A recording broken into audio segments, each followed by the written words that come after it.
Hi, everybody. It's Jennifer from the Weinberger Law Group visiting with you again. Thank you so much for joining us on today's webinar. Today, we're going to be talking about financial advice and planning for women who are recently divorced. And as you can see from our PowerPoint today, our topic is congratulations, you're divorced. Now what? Financial advice for women planning for successful futures. And today I'm very pleased to be welcoming a co-host with me. It's Michael Ringel.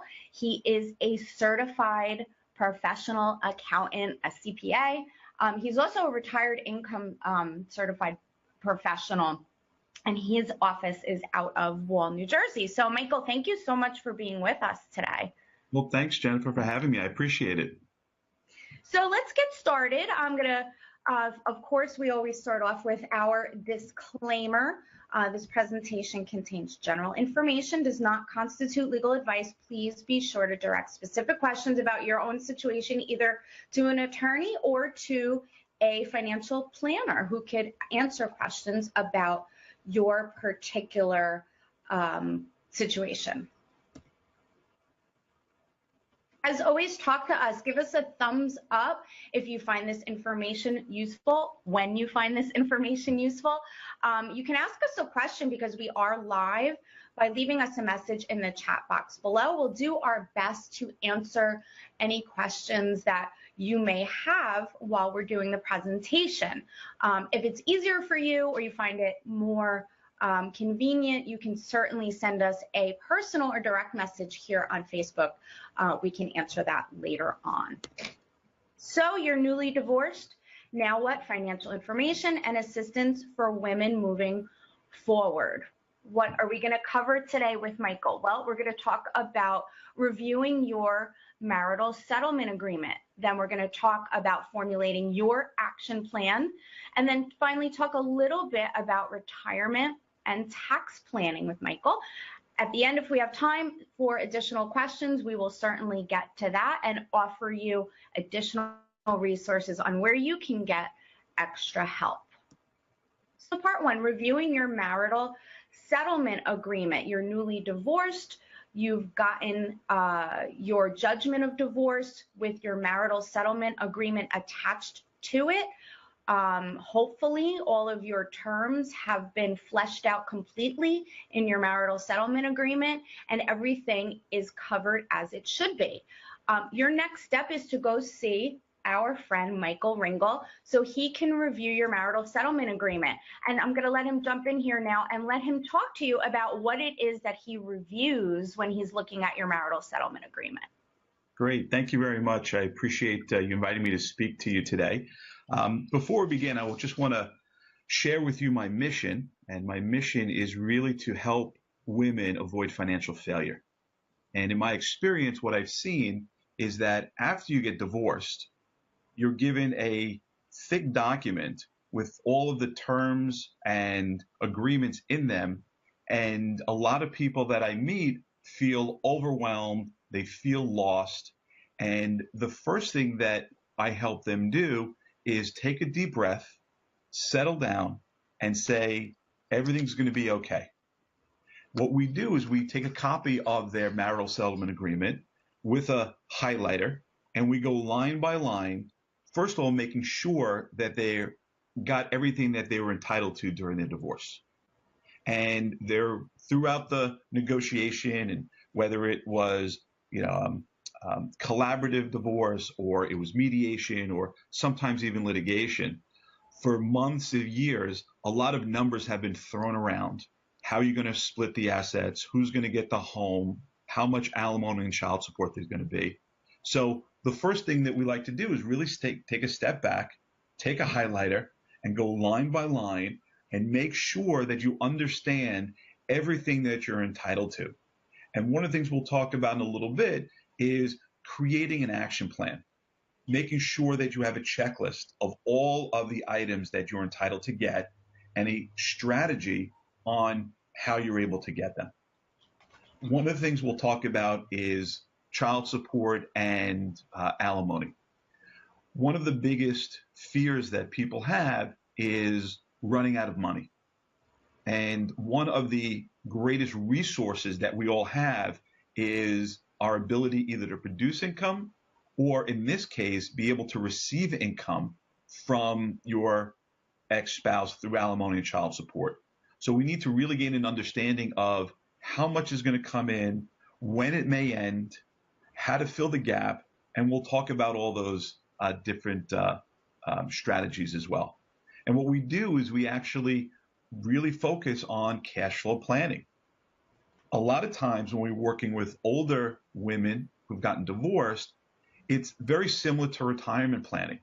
We need to figure out how much income you have, what are the expenses that you're going to have, and more importantly, how do we fill the gap if there's going to be one? What we also need to really take a look at is retirement assets. And we'll talk about that in a little bit more detail. Retirement assets meaning, what do you have? What are you entitled to receive? And when you do retire, are you going to be able to have enough income to live off of? And so we're going to talk about those in a little bit more detail. And Michael, such a great point about, people feeling overwhelmed and confused by the document. Just to interrupt you there. The marital settlement agreements, you're absolutely right, could have been, bargained for over months and years. And, the end result really is, a document that's been worked and reworked again. And a lot of it does get lost in the shuffle. So it's great to have, another mind sit down with a newly divorced a client and really go through the terms of it, once more. Yeah. And what's interesting is I'm working with some clients right now who, believe just because the agreement says that they're entitled to something. For example, one of my clients is expected the ex-husband is expected to produce financial documents within 14 days after the divorce. She thought that she was going to get the money 14 days after the divorce. And I had to really explain to her that said, here's what it says in the agreement. Here's what is supposed to happen. And of course, after 14 days, he never sent the documents. So now what has to happen is we need to figure out how to get those to really help her get what she's entitled to. And it's emotional. She feels overwhelmed. There are a lot of other things that she's worried about, and a tremendous amount of stress needs to be relieved upon just being organized. So I agree that dealing with the emotional issue is extremely important, not only dealing with the financial issues. So some of the things that we really need to take a look at in the settlement agreement is, what is the amount and duration of support? In many instances, the support is for a specific period of time, and we have to plan on to make sure that it's enough to be able to cover expenses. If not, based upon the assets that you have, how are we going to cover that? We need to really focus on what happens when the support ends and how you're going to be able to produce income from the assets that you have. So it's really important to really focus on cash flow. And cash flow is the most precious resource that we have. And we'll talk in a little bit about how to protect cash flow. And a lot of times it's written into the agreement what would happen if something should happen to the ex-spouse or payer. We need to talk about the retirement assets and when do you expect to get them, what is the process, and really be realistic upon when you should expect to see them. During the process, a lot of times you might have heard the term quadro, which stands for Qualified Domestic Relations Order, which is the legal process to be able to split a 401k and to get your part of it. Now, it's not an immediate process. It could take a long time depending on how the parties are participating in that process. I have one client who's been trying to get her money. She was divorced in 2011, and today it's 2017. So we really need to focus on getting the money and getting it as quickly as possible. Another issue is, and it's emotional, is who's going to keep the marital home. And if you're going to keep the home, number one is you need to figure out, which at this point the attorneys have figured out, how are you going to pay for your share of the home? And now that you're divorced, what are the expenses going to be? What are the carrying costs of the home? And how do you really break away from the emotion of what happens if you can't afford it and have to sell it? A lot of times, people look at the marital home as this is where you lived, this is where your kids grew up, this is really important to you.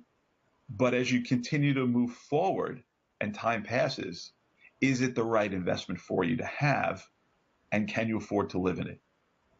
The other thing we need to talk about is taxes. How do you file for taxes? How do you file? Do you file single? Do you file head of household? And how do you minimize the threat of taxes to be able to provide as much cash flow as possible for yourself? And we'll talk about a little bit more of these items in detail. All right, so part two, I'm going to let Michael continue on here with his fantastic information for us.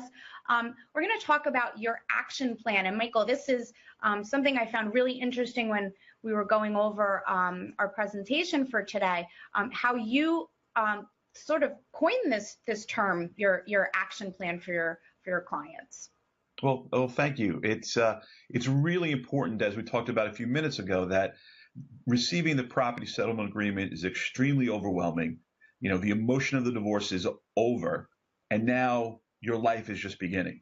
And you really need to create an action plan to be able to figure out, again, what the income is that you have, what are the expenses that you have. And one of the language that I've learned over the years is nobody likes to be on a budget. When you hear the B word, everybody begins to panic. Are you going to eliminate how much I could spend? Is my lifestyle going to change a lot? And instead, we really focus on a spending plan. And it all comes down to what's your income? What are your expenses? And if there's a gap, and how do you fulfill the gap? And one of the ways to fulfill the gap is to either increase your income, and that could mean going back to work. And that's probably one of the hardest conversations I have when coaching clients, is for them to come to the realization that their alimony and child support doesn't cover what they need to live, and they're going to have to go back to work. And a lot of times my clients have been out of the workforce for 15, 20, 30 years, and they don't know where to begin, or they've been in the workforce earning a high salary, been out of the workforce for 20 years, and expect to walk back into the same salary. So as a financial coach, a lot of times I have to be able to talk to people about things that really aren't comfortable for them to talk about. And one of the ways that we can help in a spending plan is by minimizing expenses, taking a look at where you're spending money. Over the next 3 months, track everything that you have. Get a good understanding of potential all of the home expenses. And if it's too much to carry the home, it may make sense to sell the home and be able to move on. And while it's emotional in the beginning, eventually it could be better for you. Next, what we have to do is create a retirement savings plan, because when alimony stops and potentially Social Security kicks in, how are you going to live during retirement?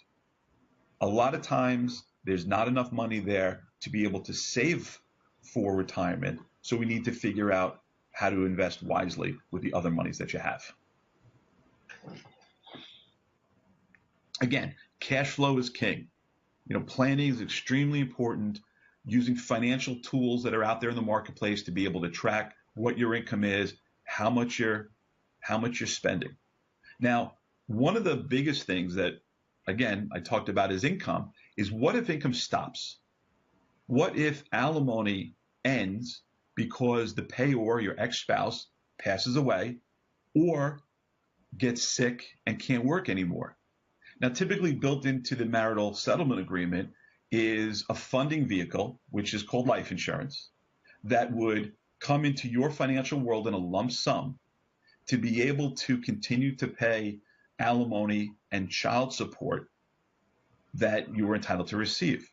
Now, from my experience, it typically is the minimal amount possible by law to be able to cover that.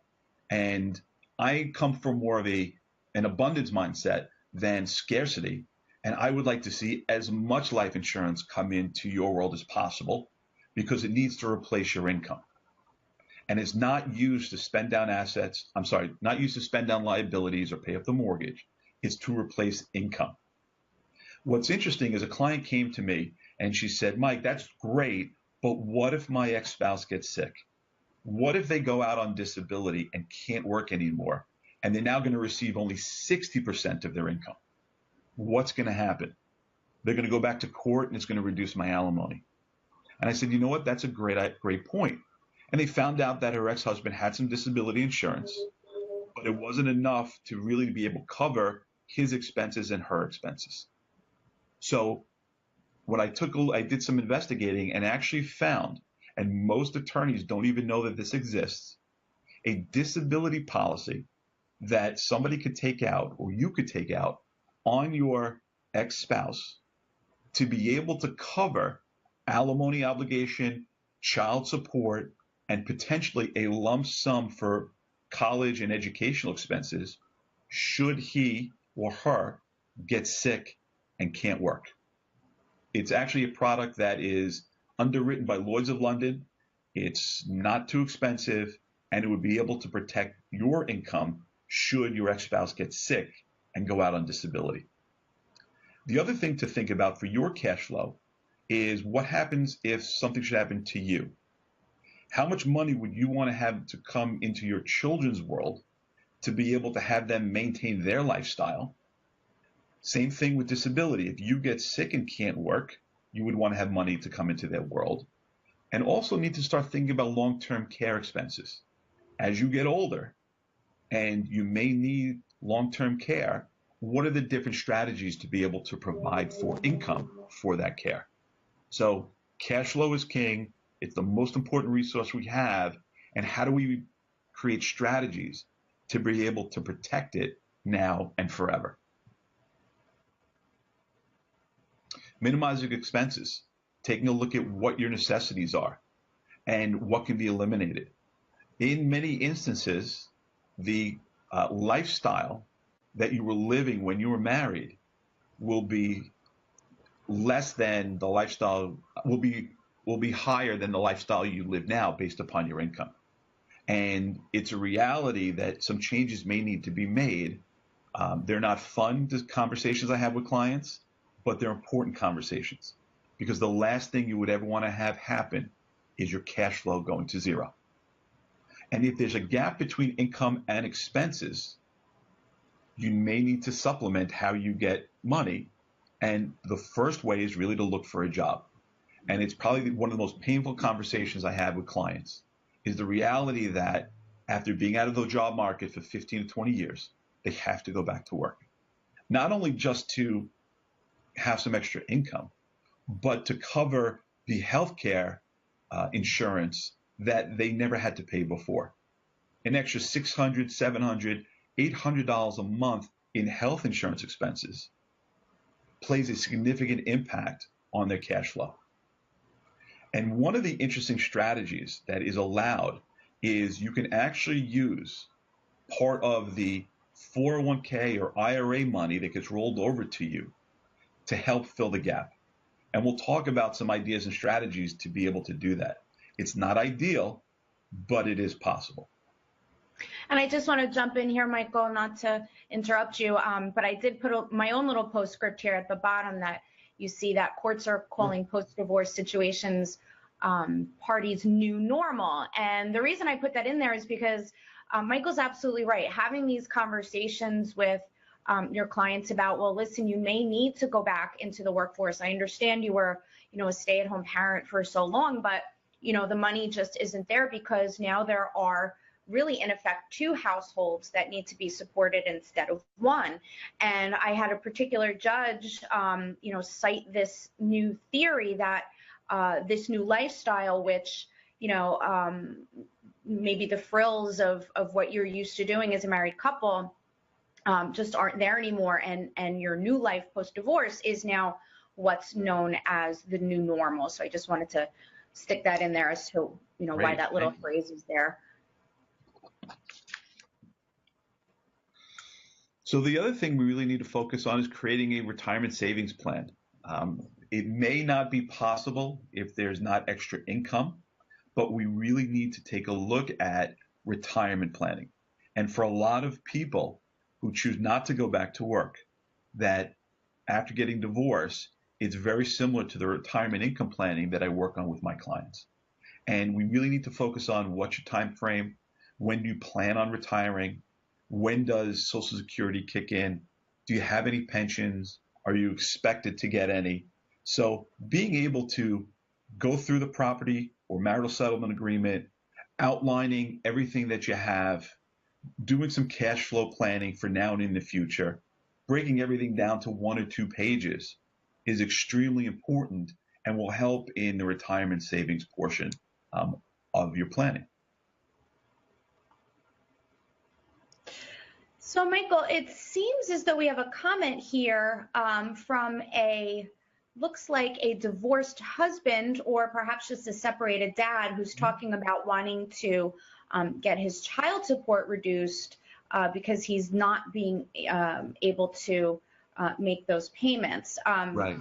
I just wanted to sort of jump in there and thanks, Philip, for the question. We understand how this could, absolutely, again, it goes back to talking about the new normal and how when, 2 houses separate, finances have to sort of be readjusted.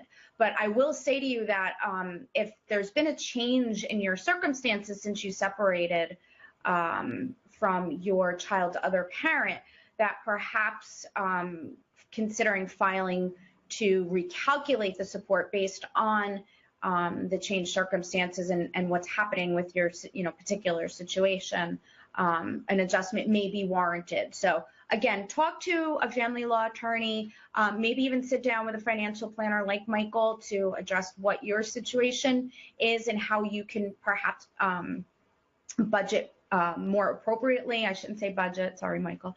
How you can plan more appropriately with the child support payment. Now that might be a good idea as well. Again, you can reach out to us or to Michael and sit down and talk about your more specific case. So sorry about that, Michael. I just wanted to jump in and fulfill it there. That's why we're here. And I don't mean to be disrespectful to Philip or the men out there.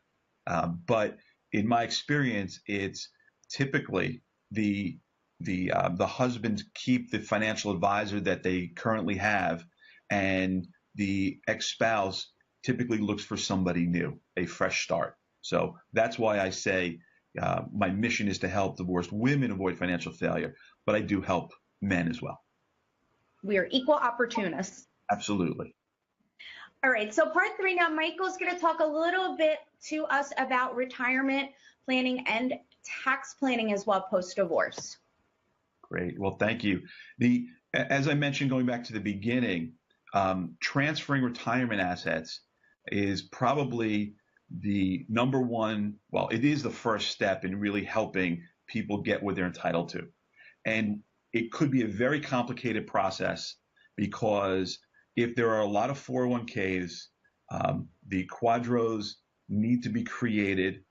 A lot of times, again, it takes a lot of time for them to be done. There are a lot of bottleneck points where it could be held up. And what I typically try to do is simplify the process, is make a list of all of the retirement assets that somebody has, both clients. For example, if there are $1 million in retirement assets and each spouse is entitled to $500,000, what is the simplest way, the least expensive way to be able for the ex-spouse to receive her $500,000? Is it by doing a quadro for each one of the IRA, 401ks or retirement plans? Or can we lump them all together and be able to say, okay, let's take that $500,000 and transfer it from an IRA to your ex-spouse's IRA without having to go through the expense of a quadro, the time, because an IRA, in order to share it or split it, does not require that document to be processed. So we try to be able to transfer assets as quickly as possible, as easily as possible, and without costing a lot of money. And the question then becomes, do you need to withdraw any money? Typically, if you're younger than 59 and a half, if you take money out of a 401k or an IRA, not only do you pay ordinary income taxes, but you have to pay a 10% penalty. And there are certain exceptions to that rule. One of them being right after divorce. So for example, of the $500,000, if it's coming from if it's coming from a 401k, before it rolls all the way into the IRA, you can take some of it out, pay ordinary income taxes on it, and avoid the 10% penalty. So we really need to take cash flow into consideration and also the best and most efficient way to get your money. Let's talk about your home. Understanding the cost of running the home. Now that you have it, you may need to refinance. Refinance for a lot of reasons. Number one, hopefully lower the interest rate and be able to have more cash flow. You may need to retitle the home and make sure that your ex-spouse is off the deed, make sure they're off the mortgage. And the reality may be you might have to eventually sell the home. Sell it to be able to have a lump sum of money to be able to, again, produce cash flow for yourself and get through the emotion of it's a home. It was the home that you grew up in, your kids grew up in, but it needs to be sold and you need to move on.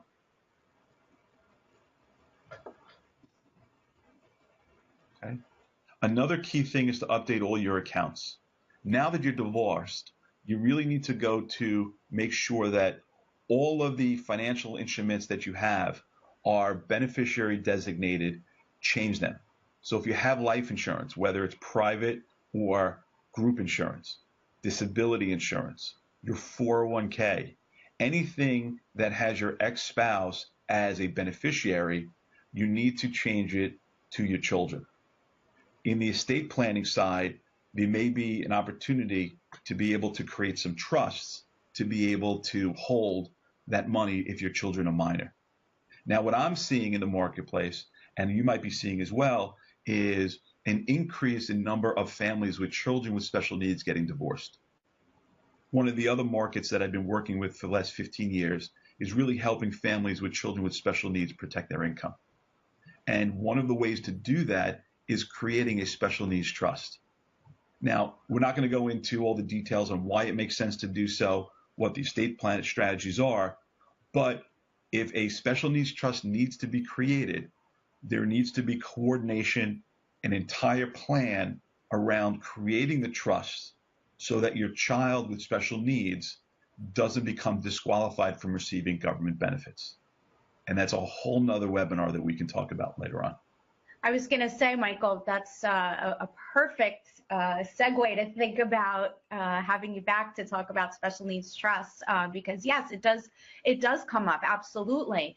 The other point I wanted to sort of talk about is how important updating the accounts really is, because there are a lot of people that are under the misconception that just because you're simply divorced, right, your will is automatically changed. If you die, your spouse isn't still going to get something. All of these instruments here really, I mean, you need to do it sooner rather than later, because there's not an automatic change of instruments such as your will or life insurance that, happens, when you're divorced. Upon divorce, you're automatically, your beneficiary is changed.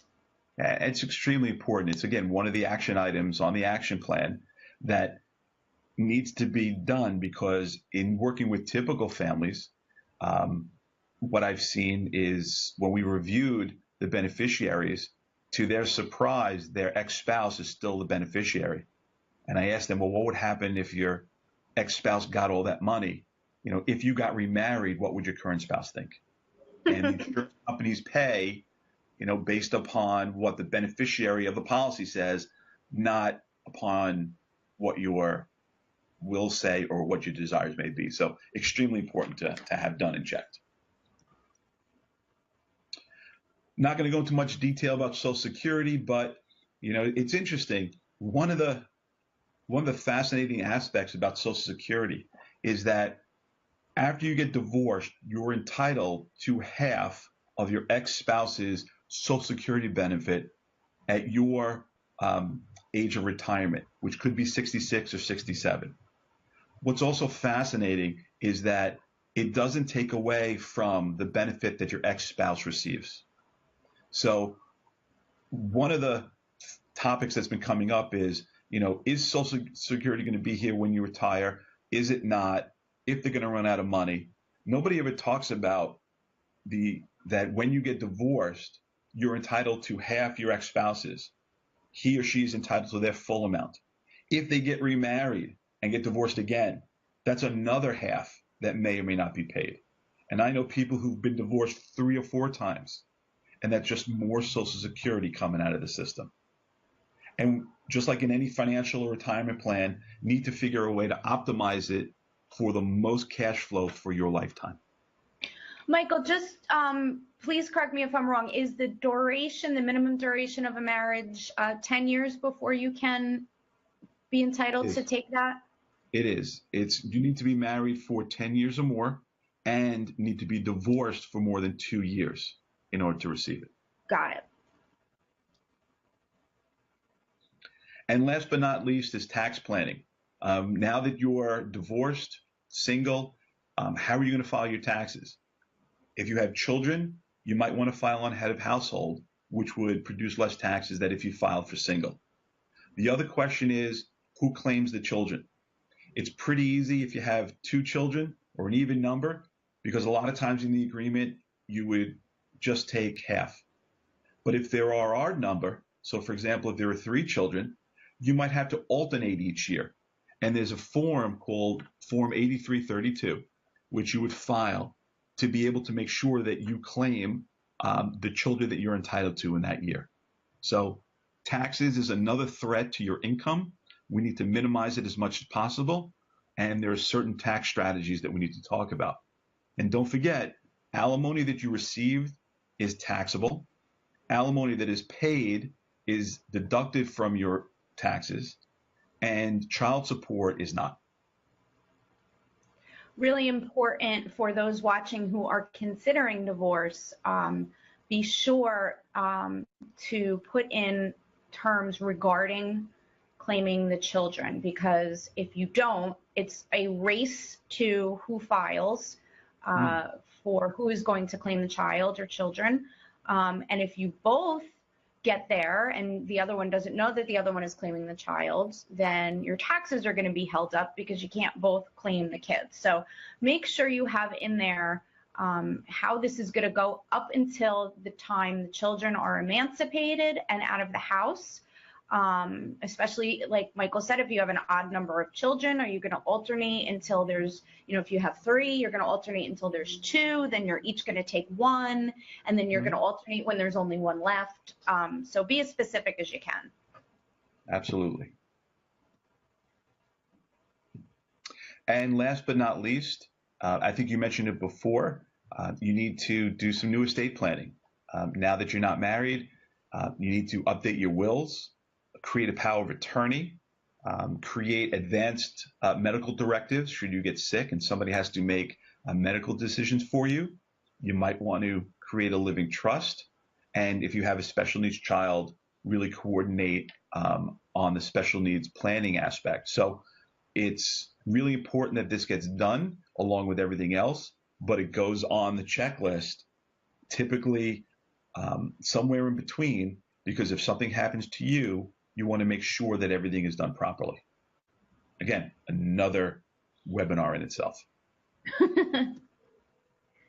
Well, speaking of another webinar in and of itself, we've reached the end of this webinar. And again, I want to shout out to Michael and give him my thanks for joining me today. He's given us a wealth of information, and I look forward to welcoming him back again, hopefully very soon, for another topic. Michael, thank you. My pleasure. Thanks for inviting me. I enjoyed our time together.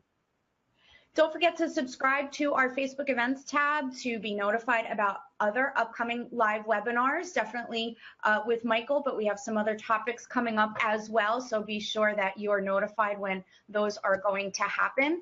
Here is Michael's contact information. You can see he works for an organization called Strategies for Wealth. There's the address there, the telephone number, and Michael's email address. He can be reached at mringel@strategiesforwealth.com.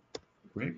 Here is our contact information. If you need to reach us, you can do so via our toll-free number, 888-855-3014, or you can shoot us an email to schedule your free confidential consultation. We look forward to welcoming you into our office.